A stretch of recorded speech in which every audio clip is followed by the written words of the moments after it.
Thank you very much for being here. Thank you for the organizers for including the papers. Truly amazing to get to present in a conference like this. My name is Eduard. This is Intermediation, Choice Fictions, and Adverse Selection Evidence from the Chilean Pension Markets. This paper starts on the observation that household finance decisions are important, and yet they're often complex, and the clicker doesn't work.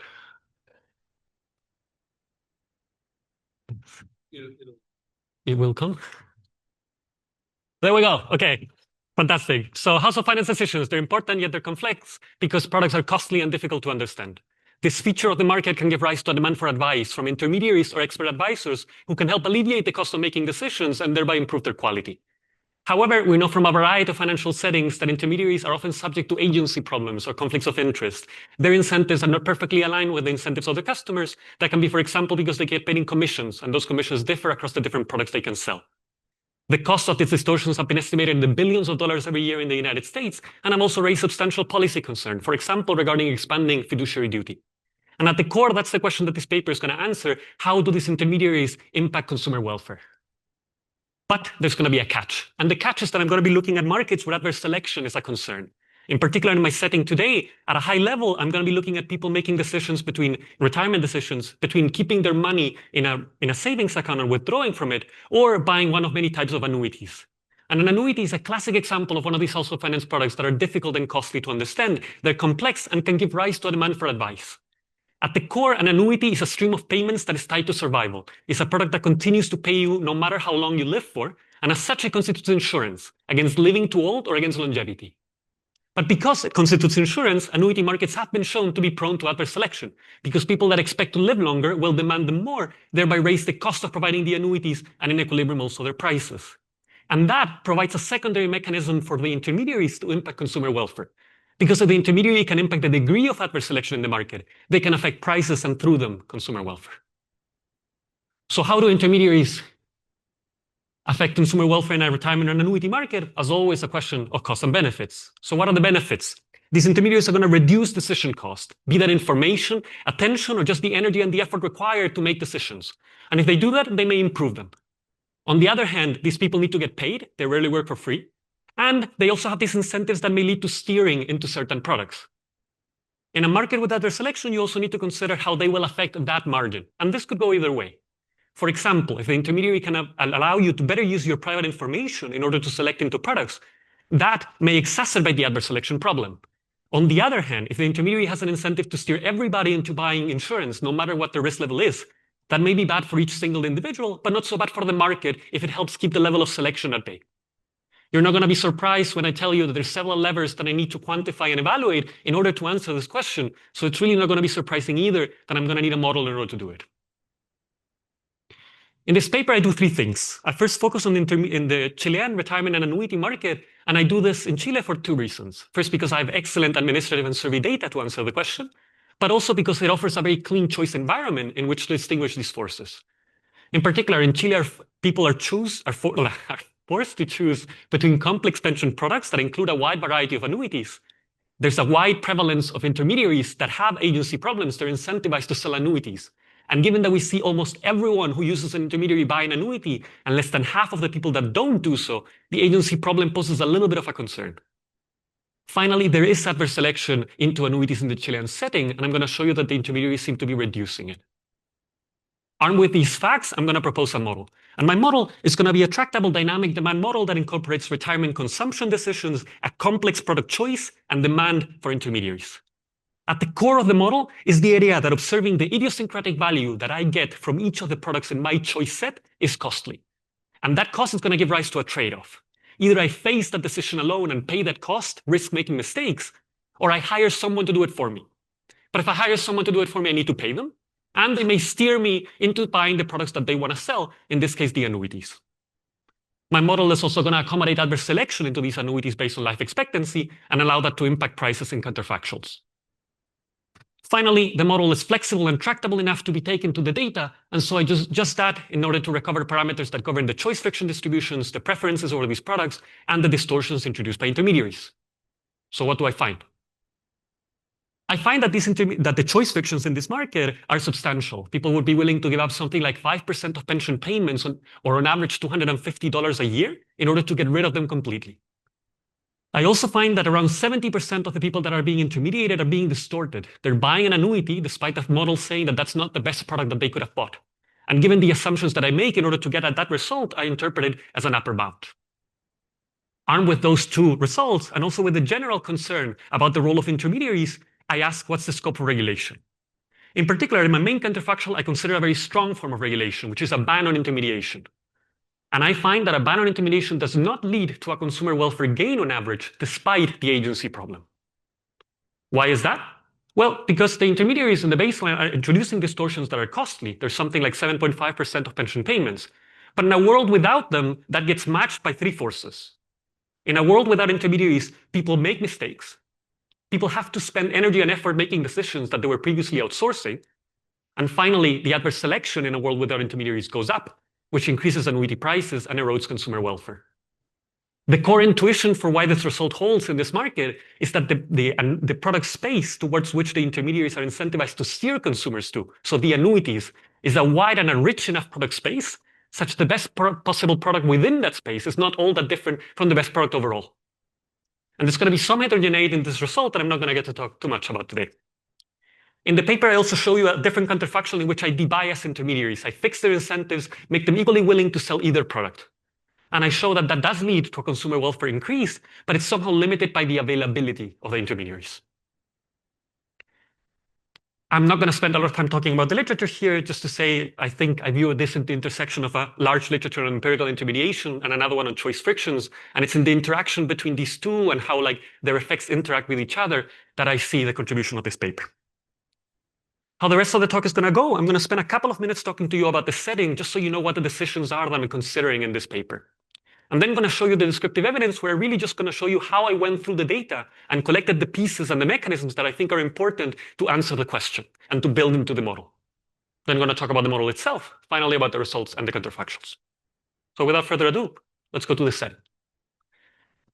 Chile has a completely privatized social security system. What this means is that people save throughout their working life into a retirement savings account, and when they reach retirement age, they take that stock and they transform it into a flow. That's your pension. Crucially, in Chile, the government does not allow you to just take the stock and walk away with it, do whatever you want with it. You have to take it out as a flow, and you do that by selecting one of many pension products. You do that through a centralized exchange, where my data comes from, and that centralized exchange essentially gives you these tables of different products and potentially different providers offering them to you, and you need to choose one. So if I were to now show you what the choices look like in terms of the characteristics that are most important in terms of evaluating these products, two things would stand out. One is the payments that the product provides to you while you're alive. The other one is the bequest that they leave to your heirs when you die. So for example, this would be an image of a choice set of an individual in this environment. I want you to think of this decision in terms of a trade-off. The fundamental trade-off here is insurance against longevity against leaving money to your heirs. On the one side of this extreme is going to be what I'm going to call the outside option or the phase withdrawal. You leave your money in a retirement savings account, you take from it according to a formula that the government gives you. That provides no insurance against longevity. You live for too long, you run out of money. But the money is always yours, which means that if you die at any point in time, whatever is left to your heirs. On the other side of that trade-off is an annuity. An annuity provides insurance against longevity. No matter how long you live, you continue to get paid. But you no longer own that principal, you own the stream of payments, which means that if you die, there's nothing left for your heirs from that money. There's other types of products that I want you to think of as a hybrid between these two. In particular, a guaranteed annuity. A guaranteed annuity is still an annuity, still provides insurance against longevity, and it also allows you to leave a bequest if you die within the first X years of retirement, where X is the length of the guarantee. And this is the decision that throughout this talk and throughout my paper, I argue to you, is complex, is difficult, is stressful, and anxiety-inducing.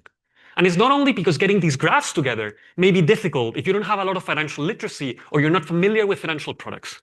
It's also because assessing the value of one of these products for you may be difficult, because it involves thinking about things such as how long you expect to live, how much you care about leaving money to your heirs, how risk-averse you are, how much wealth you have outside the pension system, and how all of those things interact with the characteristics of the product itself. And that process may be complicated, may be stressful, because it involves thinking about uncomfortable things, such as how long you're going to live. And that's what people are going to be willing to pay someone for help with. So who do you pay for help with here?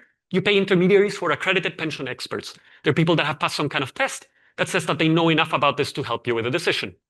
they get paid in commissions. Those commissions are calculated over the entirety of your pension savings, over the stock. And it's of up to 2% if you buy an annuity, and crucially less than that if you buy the outside option, the phase withdrawal.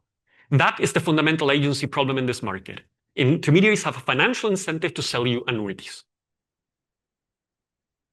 Onto the descriptive evidence. As I said before, really my goal here is to show you how I went through the data and collected what's important. So 3 things I'm going to show you quickly now.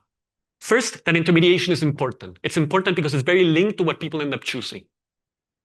Given that it is important, I ask, well, why do people use them? And I link that to the need for advice. Finally, I show you that intermediaries are connected with adverse selection in an interesting way. These 3 things following up now. First, why are intermediaries important? Because of these 2 graphs. Here, it's originally red. Here, it looks orange. In orange, you see people the unitization shares of people that are non-intermediated on the left and intermediated on the right. And you see that the difference is striking. Less than half of those not intermediated annuitize. Almost everyone who is intermediated annuitizes. And so that's a little bit concerning, right? Because it could be great for consumers. I don't know that yet. But it's definitely great for intermediaries. On the right, you see that the importance of understanding intermediation extends also to the type of annuity that you buy. In this case, I'm showing you guarantee lengths. 2 things that I want you to take away from that graph. The first one is that there is substantial heterogeneity that may be reflecting unobserved heterogeneity in preferences, life expectancy, etc., that will be important to take into account. The second point that I want to show you is that intermediated retirees are much more likely to guarantee their annuity than the non-intermediated ones. And I want you to keep that graph in mind, because after we go through the rest of the descriptive evidence, we go through the model and we get to the results. The story of this paper is going to be the story of that graph. The story where the intermediary helping you choose across that dimension is important and important enough that they will create value in this market. Yes?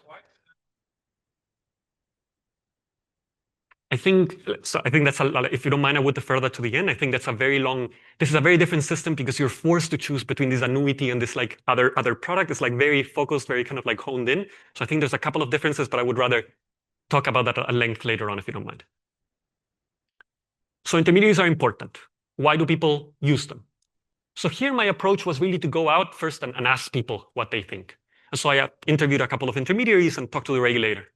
And so 2 things come out of the conversation. The first one is that the word of mouth and the outreach of intermediaries seems to be really important in this market. What do I mean by that? The word of mouth just means referrals, that your friend retired and they tell you, I got this guy, you should talk to them. The outreach means that these intermediaries themselves will reach out to you. They'll call you, they'll send you mail, they'll even show up at your door, knock at your door and offer their services. The second important point is when you ask these intermediaries not whether they're useful, but why they're useful. They tell you that it's because figuring out the right product is complex, and that's their role. And this comes in 2 flavors.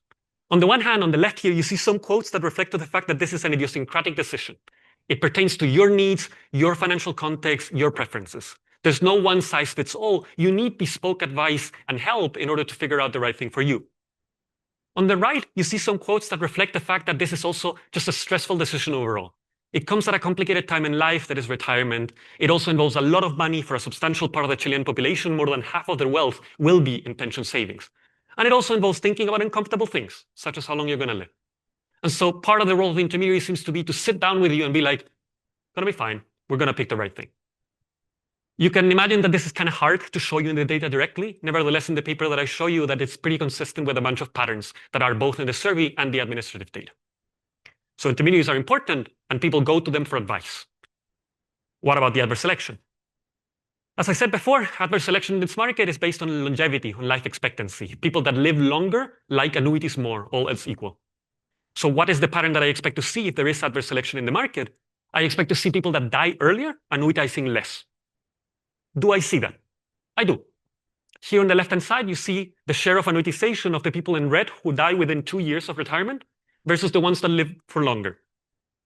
And you see that it's significantly less, like the red is significantly less than the gray. That is adverse selection.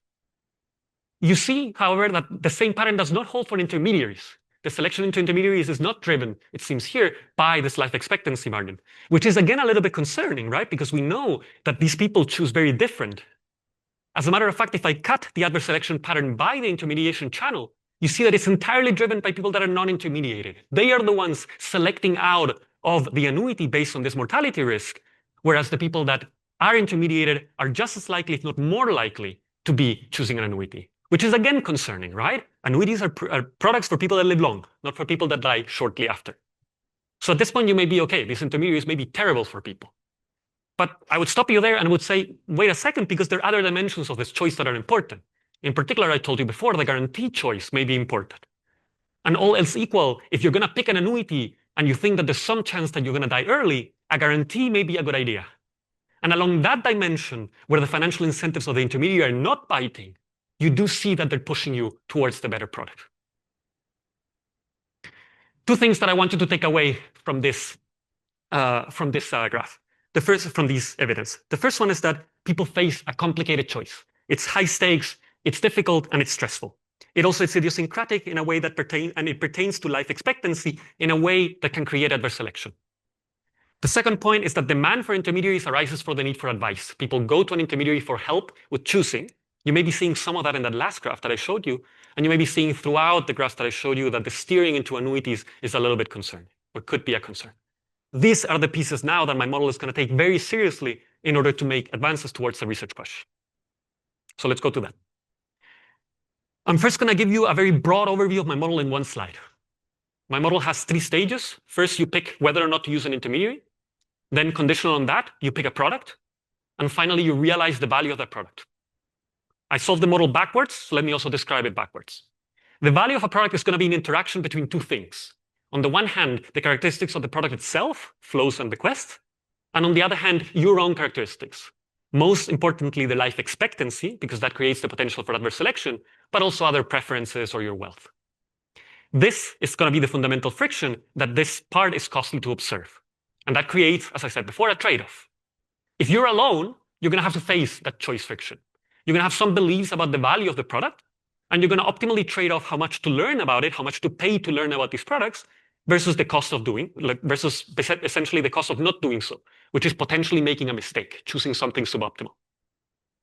On the other hand, you may disregard that completely and just hire someone to do the decision for you. If you do that, you eliminate the cost of making decisions, but you need to pay them, and you may be steered into the annuities in a way that you're aware of ex ante, but cannot undo ex post. Finally, whether or not you pick an intermediary is going to be based on the expected value you expect to derive from each of these channels. If you expect to be very good at making decisions, maybe you don't need the intermediary. If you expect to have a lot of trouble, maybe you will hire them. And building on some evidence that I show you in the paper, I also allow the availability of these intermediaries in the data, basically based on your geographic location and your amount of savings, to also impact whether or not you will end up with one. So that's the whole model in one slide. Now let me go through each of the pieces in a little bit more detail. The product value I model as a life cycle consumption utility. What that means is that I allow a retiree holding a pension product to essentially optimally consume and save throughout retirement. And the maximum expected utility that they can get from doing that is what I'm going to call the pension product value. I'm going to also allow for an idiosyncratic taste shock that is going to accommodate anything else that the life cycle model cannot capture. There's 2 things that I think that model does nicely. The first one is that it features the adverse selection in a very natural way. People that live longer like annuities more. The second one is that it's going to be really flexible in letting retirees adapt to the product that they end up with, which is it's important in this context because it matters for the stakes of the decision, an important input into the next stage of the model. Let me make that a bit more clear with one example. Suppose that you have a retiree that has a high taste for bequests, but ends up with an annuity that doesn't leave any. This model is still going to say that person is going to save every month a little bit of their paycheck, leave it in the bank account, and that's what they're going to leave to their children when they die. And so the model is going to capture in a very flexible way how substitutable is really an annuity vis-a-vis another product. That's the product value. How do people make decisions now without an intermediary? Yeah. I basically am going to sample from a survey where I have some general distribution of what the wealth outside the pension system is, and I'm going to feed that into the estimation routine. Without an intermediary, I'm going to model this as rational attention. The description of that is as follows. I find it costly to observe the values of the products in my choice set. I have some beliefs about what those values could be, and I have a cost of reducing the uncertainty about those values. I'm going to do that optimally, trade those off optimally, and I'm going to end up with endogenous choice probabilities, a probability of essentially picking the best product in my choice set and picking the worst one because I didn't realize that it was the worst one. The description that I just gave is just one particular interpretation of the rational attention problem for discrete choices here in the formulation due to Matejka and McKay. This problem is a pretty complicated one. So in order to gain advantage, to gain tractability in the model, I'm going to make an assumption.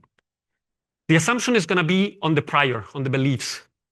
And the assumption is that the prior is marginally independent across products with the same variance and potentially different means, and also that it follows a very particular distribution, the Cardell distribution, the one that gives rise to the nested logit. This is a strong assumption. So I'm very happy to talk to you later on, maybe, about how I think of relaxing it, how I think it could be affecting some of the things that I show you. But it also has a very strong payoff. The very strong payoff is that it allows me to write the solution to that very complicated problem that you just saw before in a closed form way. And not only a closed form, but also one that depends very naturally on the things you would want it to depend on. How likely you are to pick a product depends on how good you think the product is before you start learning about them, how good the product actually is because you do learn about them. It depends on how costly it is for you to learn about products. And it also depends on the stakes of the decision, on how much you think there is to gain by learning about these products. Let me give you a couple of the limiting cases for intuition. The cost of information goes to infinity. I don't learn anything. I just pick based on my beliefs. If the cost of information goes to zero, it's for free to learn anything that there is to learn. So I just do that and I disregard my beliefs. I pick the best thing every time. If the stakes of the decision go up, then there's more to win by learning and there's more to lose by not doing so. So the way that this gets captured here is by putting more weight on the actual value of the product vis-a-vis the mean, vis-a-vis the prior. That's how people make decisions without an intermediary. What about with? As I said before, I model this as a delegation problem. I take my hands off the steering wheel, say to the intermediary, you do. That means that I don't spend any energy or effort making this decision. I eliminate all cost from this decision. But there's an agency problem. The intermediary, when they're making the choice, they don't maximize my utility. They maximize something in between, a joint surplus, which I'm going to accommodate in a very stylized way, but essentially just putting in an extra dummy, a distortion towards an annuity. The intermediary just likes selling you annuities more. And because you need to pay the intermediary, this value of the product for me is also going to include a commission. Based on all of that, the intermediary is going to be an expert. So they're going to be able to pick the best product in the choice set, basically with probability 1. And so that's exactly how the decision with an intermediary ends up happening. Okay, so now there's one piece missing, which is how do people choose whether or not to use an intermediary? As I said before, I'm going to base this on the expected utility of the decision, on how much or how well you expect to do with or without. And crucially, I'm going to assume that you're going to seek out intermediation only if the utility, the expected utility you expect to derive with an intermediary exceeds that without. And again, building on some of the evidence that I'm alluding to but not showing you, that geography and the amount of savings that you have impact how likely you are to be approached by one of these intermediaries or to find one, I'm going to basically allow for some sample probabilities. Conditional on wanting an intermediary, I'm going to have to find one. And the way that I do that is a very kind of simplified version of the Ortaczuk-Siverson sequential search. Okay, so that's the structure. Now there's one more thing that I need to show you, which is what do those expected utilities look like? In the case without an intermediary, this is again a bit of a beast. It's a multidimensional integral that I need to kind of use repeatedly here. Again, the assumption that I make on the prior comes in very handy here because it turns this expression into a very familiar looking log sum x formula. Unfortunately, I don't have a similar expression for the decision with an intermediary. So what I do is I approximate it. I approximate it essentially by changing the shape of the beliefs, but keeping the mean and the variance fixed. And that gives me, again, another very familiar looking expression. That's the model. One slide on identification. The key challenge for the model is to distinguish 3 things. The first one, the preferences of the retirees over products. The second one, the distortions introduced by the intermediaries themselves. And finally, the information cost that these people have. Let's start with the good things, which is the variation I have in order to disentangle these. I see people choosing different intermediaries. I see people choosing differently with and without an intermediary. I see variation in these pension products' costs and therefore their prices. I see mortality data or mortality realizations linked to the choices of people. So whether you die or not by 2 years, linked to what you chose. And finally, I see essentially a measure of geographic exposure to these intermediaries based on where you live in the country. Given those, I'm going to have to make assumptions. The most important assumption comes from the model itself, which is this idea that you will only seek out intermediation if you have some information cost. The model says if I see someone in the data using an intermediary, then it has to be that they had some cost of making a decision on their own. Otherwise, they should have just done it, right? They should have just saved themselves a commission, saved themselves a distortion, and just done it on their own. The second assumption is an assumption on the correlation between the information cost and the unobservables. This sounds strong. I would argue it's a bit less strong than it seems there. It only means that people that live longer or live shorter cannot be differentially good or bad at making decisions. They can face very different choices with different stakes, but they cannot just be differentially better or worse. Finally, I need to take a stand on beliefs, on what people think about these products before they start learning about them. So the bad thing is I need a stand. The good thing is that the model is pretty explicit about it, which means that if you have your favorite prior in mind, there's odds are that I can accommodate it. So for today, what I'm going to show you relies on estimating everything here with a flat prior. What does that mean? It basically means that you expect each of these products to be equally good for you before you start learning about them. And I also assume that you have an accurate variance. You have a sense of what the stakes are. Two reasons for that assumption. One, based on conversations with intermediaries, it seems like a very reasonable starting point.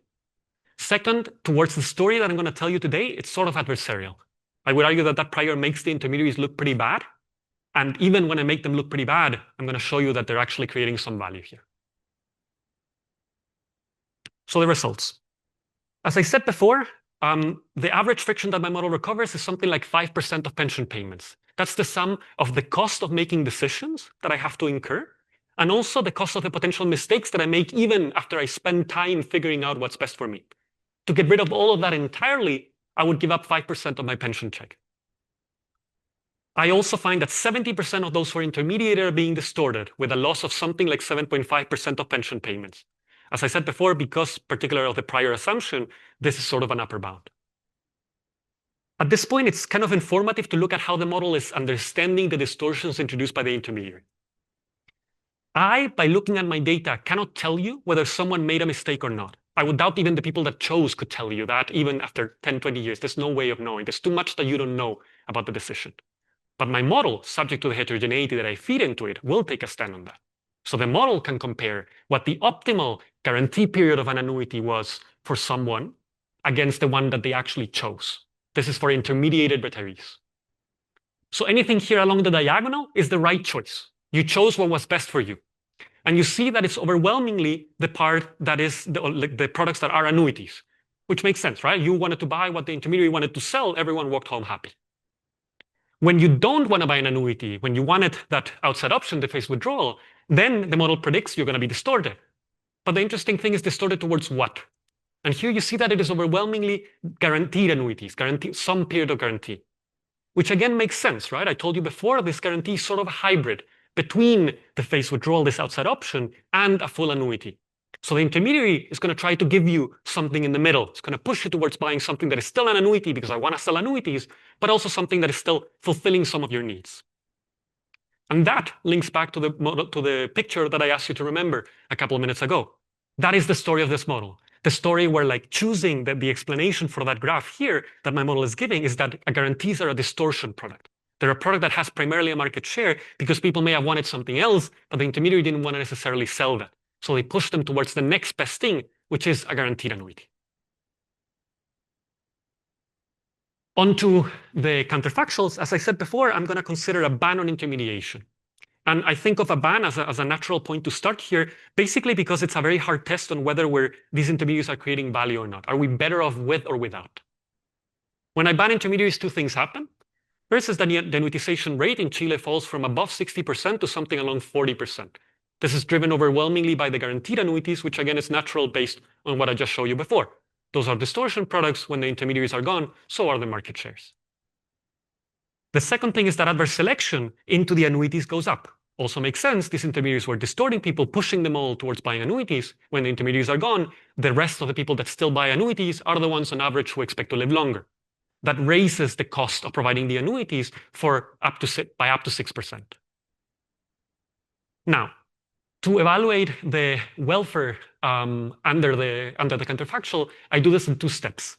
I essentially compare two scenarios. I first do a naive counterfactual, naive taking the name from Ben Handel's job market paper, in which essentially I allow only the people to change how they're choosing, but I don't allow the prices of the annuities to reflect the changes in those choices. I do that in a second stage. I let the prices of the annuities then reflect the fact that the adverse selection may be changing, that may be changing the cost, and therefore should also change the prices. And to keep things simple, I basically just assume that the markups that I see over the actuarially fair cost of an annuity in the benchmark are kept also in the counterfactual. Okay, so what do I find there? Well, in the naive counterfactual, sorry, in the naive counterfactual, if you didn't have an intermediary before and you don't have one now, well, what gives, right? Nothing has changed. If you had one before, though, things start to move. The first aspect is negative. You were going to an intermediary because you wanted help with a decision that is costly for you to make. I take that away from you, you're unhappy, right? You have to spend energy making this decision. You weren't doing that before. On the other hand, you see the yellow bar there. Actually, it turns out that the intermediaries weren't all that good at making decisions anyways because they were pretty biased. So actually, when I'm making decisions on my own, I'm actually doing better. And so I gain back all of that and a little bit more. And I get even back a little bit more because I was paying these guys a commission to do their job. And now I'm saving myself that. So you see that the naive counterfactual would give me a very small but positive welfare gain, consumer welfare gain, from banning these intermediaries. That gets completely eroded once I allow for the annuity prices to update. As I said before, the adverse selection will kick in, the annuities will become more expensive. Some of these people still wanted to buy annuities, which means that the consumer welfare on average is a small but negative number. And you also see that the people that were not intermediated are also affected by this, right? You can think of it as an externality. The prices of annuities evolve for everyone. And so those who were not intermediated before actually now and still wanted annuities are still suffering a little bit from it. With a little bit of time to spare, I'm just going to conclude. Yeah.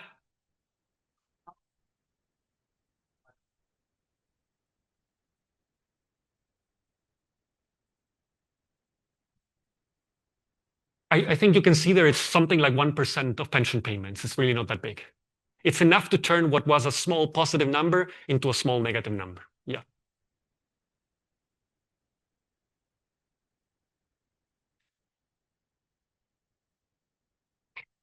That's something that I don't talk about generally in the presentation, but I put it in the paper. There's two types of intermediaries in this market. One of them is completely independent and works with all potential insurance companies. The other one is an employee of one particular insurance company. Based on what I can see in the setting, what I've talked to people, and what I can see in the data too, it seems like both fulfill really the same role, with the incentives being slightly different in the sense that the agent of the company will also push you not only towards buying an annuity, but also buying it from one specific provider. I don't really model the choice of provider here, so I kind of abstract from that part in this point. Yeah.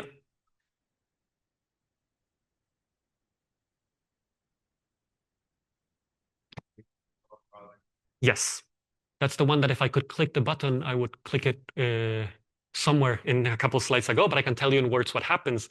Basically, we do get an increase. In that case, this model would almost unambiguously say that has to be good because the incentive problem is the main friction. The only thing that could screw that up is the adverse selection. And the adverse selection doesn't end up being big enough to kind of erode that.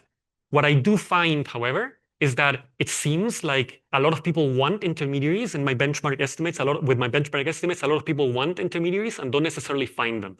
So the gains of debiasing them are actually a bit smaller than we would expect because basically a lot of people were already kind of seeking them out and not finding them.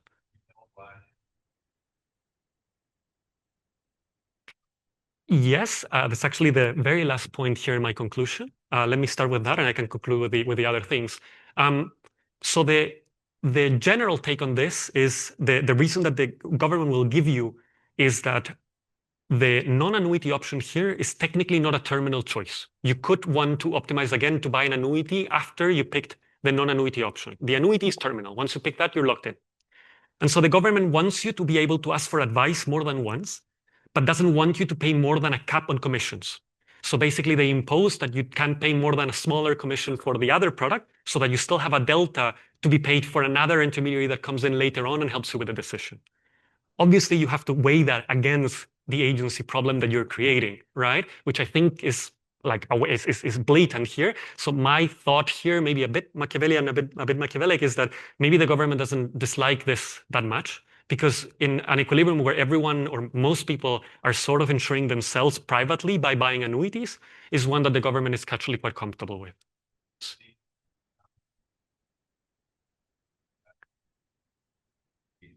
I do. It's like it offers like it varies to time. It's not a share big enough that like it concerned me or that I thought it was important to incorporate in this thing. I think something like 10%. Yeah. Yes.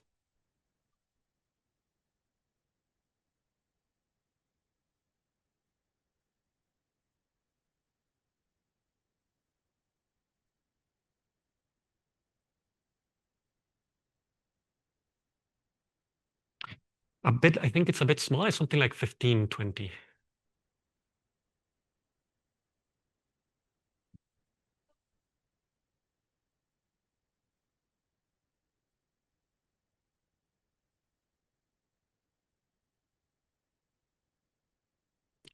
I think absolutely. So what I think is, I think in general, the mortality is very hard to predict. I think like the fact that you see that very strong, like dying within 2 years, as you say, is extremely rare and it's extremely strong, right? So even that doesn't move all that much, right? Like you see that the adverse selection is like 5%, 10% for the people that are not intermediate. So I view that like in my head, that's not really attention in the sense that you have some indication, some of the, if anyone has an indication of their potential upcoming mortality, is those people that are really in kind of like bad shape. And even for them, it's not a strong enough signal to move that much. So it doesn't surprise me that much that even those people choose to annuitize at very high rates. Also, again, this is also, and this also goes to the fundamental, I think, problem with examining choices like this, which I think, and like the reason that I built all these, like, or I put together all this machinery to try to answer that question, is because I think it's almost impossible to know whether you made the right choice or not. Like, if you picked an annuity because your parents lived until they were 110, and tomorrow you get run over by a car, did you make the right decision or not? I think you did, right? Like in expectation, it was still the right call. You just got unlucky. And so it's just difficult. It's difficult, and I think that that signal is even when it is strong, it's not strong enough to move that much.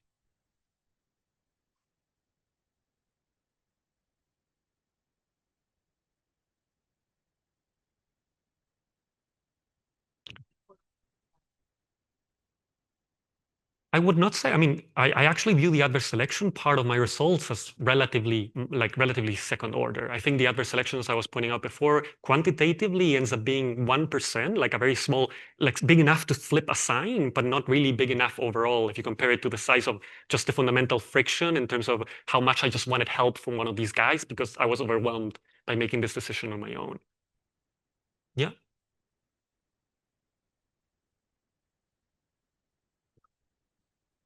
Hmm. Hmm.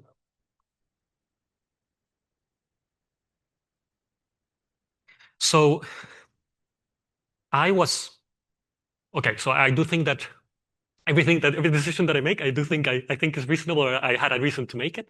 But that's what everyone will tell you. The reason that I have for that is I this project started as my third year paper as a project about changing the visibility of the commissions for people. And I was expecting that to really matter for whether people kind of like chose something differently. I found absolutely nothing. And then talking a little bit more with people, it seemed that what happens here is that even when you know that this guy is biased, if you go through the entire process with them and you at the very end say, you know what, I'm not going to pick the thing that gives you, that gets you paid, but rather kind of like what I think here, that seems to be pretty difficult. There seems to be just a barrier to kind of like once you have the guy has invested all the time in helping you and sitting with you with a decision, that kind of like leads to a problem. So kind of based on, I was skeptical about that at first too, and I do think it obviously matters here, as like quantitatively will matter. The model derives a lot of the identification from that choice being right. Based on kind of what I collected, based on the conversations that I had, and based on what I could see in the data, I think it's a decent approximation. Yeah.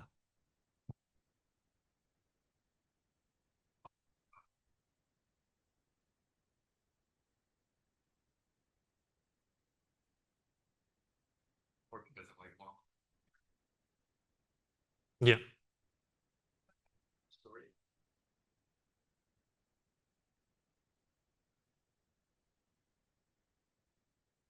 Will it? Let me break that down into a couple of pieces and also address Jeremy's question at a couple of slides ago, kind of together with that. I think the my understanding of the annotation puzzle is that like it depends on kind of like what you want to build, what how many things you want to incorporate into these things, right? Why is this choice in Chile? Why is it not that surprising in Chile? My paper will tell you part of that is the intermediaries. The intermediaries are pushing people towards buying this. Another one is really that your choice set is not that broad. Yeah, in particular, you cannot take money out as a lump sum. Gaston and Manisha have a paper in this setting where they argue that the inability of taking lump sum from the system is actually what partly explains the annuitization rates. So I think the one more thing that I want to say that, and I'm like, let me know if I'm answering your question or not, because I think I'm like floating around it a little bit. The option of partially annuitizing here, of like basically keeping some of your money as an annuity and some of it not, is possible and it's extremely rare. It's something that basically I exclude from my main analysis because I have 150,000 people making decisions in my data, and something like 800 of them ever picked the partial annuitization thing. Even though if you think about like our life cycle models, what they would predict is that actually that's probably the best choice, right? Like you kind of hedge a little bit there. So it matters, yes. I think here it gets rationalized as kind of like, I guess okay, one more thing that I want to say to that. One thing also that is different in Chile than in other places that may also explain the difference in annuitization rates is that the annuity prices in Chile are much more generous than in other places. I'm talking these are most of the time, most of the sample, there's something like 10% above actuarially fair. So they're actually like they're more than actuarially fair. Whereas I think that the estimates for the US that I've seen at least put them at 95% of actuarially fair at most. So the combination of all of those things, I think, explains why this setting may feature such a high annuitization rate relative to kind of what you see in other in developed countries, maybe. Yeah. Should I conclude? And yeah. So just kind of like to wrap up, in this paper, I really want to highlight the ambiguous impact of intermediaries in retirement markets. And there's three levers that I consider that I think are important. The first one is the complexity of making these financial decisions. The second one is this kind of nuanced role of intermediaries with their drawbacks and with their benefits. And finally, the ghost in the back of insurance markets that is adverse selection. My model accommodates multiple margins of how people can respond to the changing environment, so I think of it as a tractable framework capturing these forces. I think of this paper as the first step towards examining the broader welfare impacts of these intermediaries. And I say first step primarily because today I haven't said anything really about the supply side. And you may think that the supply side may react in different ways to this. They may become financially predatory if people are not literate enough. They may also compete in terms of deploying agents or deploying intermediaries if that's an important margin of competition. There's also a question about what policies here would or would not work in addressing the friction. I think I've been asked about AI or like using that kind of tools. I'm a little bit skeptical. I think kind of human touch really seems to matter here, having a human being helping you with a decision that is stressful. But I'm very willing to be proven otherwise or to find out myself. Thank you very much for all the comments and for the attention.